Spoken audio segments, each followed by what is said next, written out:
নমস্কার, তন্ত্রমন্ত্রে আপনাকে স্বাগত। বৈতরণী নদী ও ১৬টি ভয়ঙ্কর নগর পার হয়ে দীর্ঘ ৪৭ দিন মৃত্যুর পর জীবাত্মা অবশেষে যমপুরীতে পৌঁছায়। এই যমপুরী বিশাল প্রাচীর দিয়ে ঘেরা, যার ৪টি প্রধান দরজা। শ্রীবিষ্ণু গরুড়কে বললেন, হে তাক্ষ, যমপুরী দেখতে অত্যন্ত সুন্দর, কিন্তু পাপীদের জন্য তা ভয়ের কারণ। সেখানে গন্ধর্ব ও অশ্বারোহীদের গান বাজনা চলে। সাধু সন্তরা তারা সেখানে সম্মানিত হন, কিন্তু পাপীরা সেখানে প্রবেশ করলেই ভয়ে কাঁপতে থাকে। যমরাজের দ্বার ও চিত্রগুপ্তের খাতা। যমপুরী প্রধান ফটকে পৌঁছে আত্মা দেখতে পায় বিশাল দ্বাররক্ষী দাঁড়িয়ে আছে, বা যমদূতরা দাঁড়িয়ে আছে। তারা আত্মাকে ভেতরে নিয়ে যায়। সেখানে সিংহাসনে বসে আছেন চিত্রগুপ্ত, যিনি যমরাজের প্রধান হিসাবরক্ষক। চিত্রগুপ্তের কাছে অগ্রসন্ধানী নামে একটি বিশাল খাতা বা গ্রন্থ থাকে। এই খাতা প্রতিটি মানুষের জন্ম থেকে মৃত্যু পর্যন্ত প্রতি মুহূর্তে হিসাব লেখা থাকে। মহাজ্ঞানী ও সর্বশাস্ত্র বিশারদ চিত্রগুপ্ত সর্বদা মানুষের পাপ এবং পুণ্য এই দুটিরই গণনা বা হিসাব নিখুঁতভাবে রেখেছেন।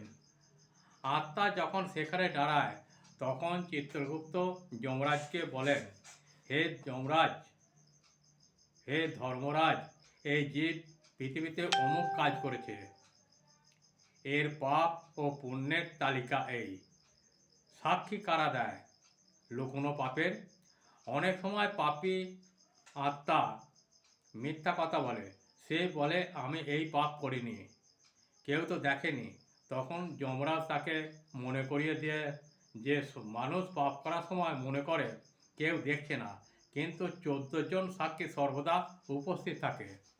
যেমন হচ্ছিল সূর্য, অগ্নি, আকাশ, বাতাস, চন্দ্র, সন্ধ্যা, দিন, রাত, দিকসমূহ, কাল বা সময় এবং স্বয়ং ধর্মরাজ। এরা সবাই মানুষের পাপকর্মে সাক্ষী দেয়। যমপুরীতে এই সাক্ষীদের সাক্ষ্য শুনে পাপী আত্মা মাথা নিচু করে দাঁড়িয়ে থাকে, আর তার অস্বীকার করার উপায় থাকে না। ধর্মরাজের দুইটি রূপ, ভয়ঙ্কর ও শান্ত। গরুড় প্রশ্ন করলেন, হে প্রভু, যমরাজকে দেখতে কেমন?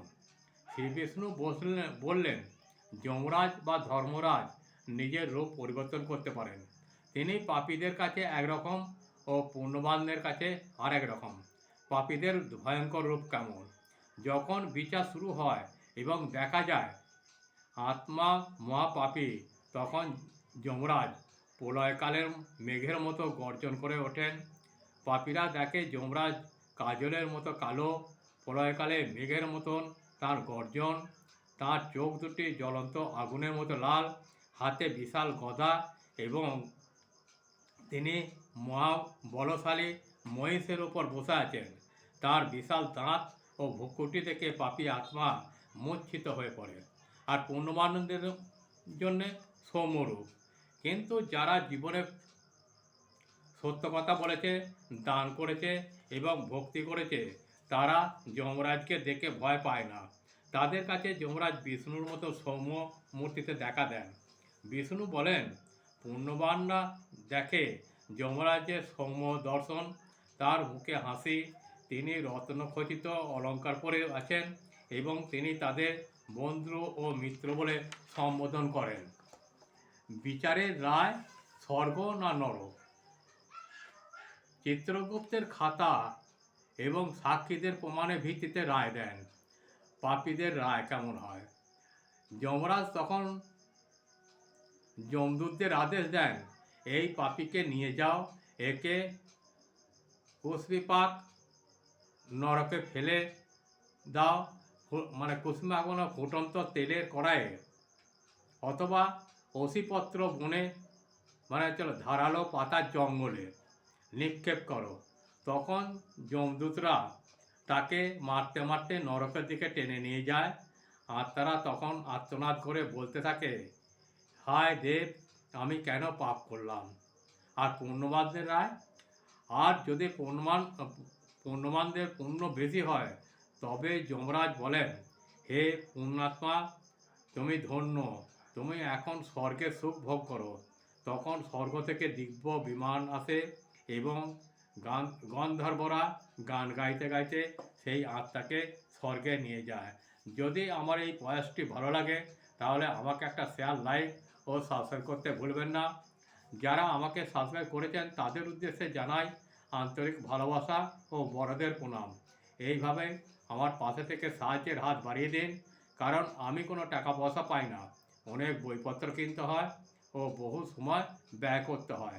আপনাদের একটি সাবস্ক্রাইব আমাকে একটু আলো দিশা দেখাতে পারে, তাই অনুরোধ, সাহায্যের হাত বাড়িয়ে দিন। শেষে বলি, মা তারা, ঠাকুর রামকৃষ্ণ, মা সারদা, বাবা বামদেব আপনাদের মঙ্গল করুন, ভালো রাখুন, সুস্থ রাখুন। নমস্কার, ভালো থাকবেন, ভালো রাখবেন।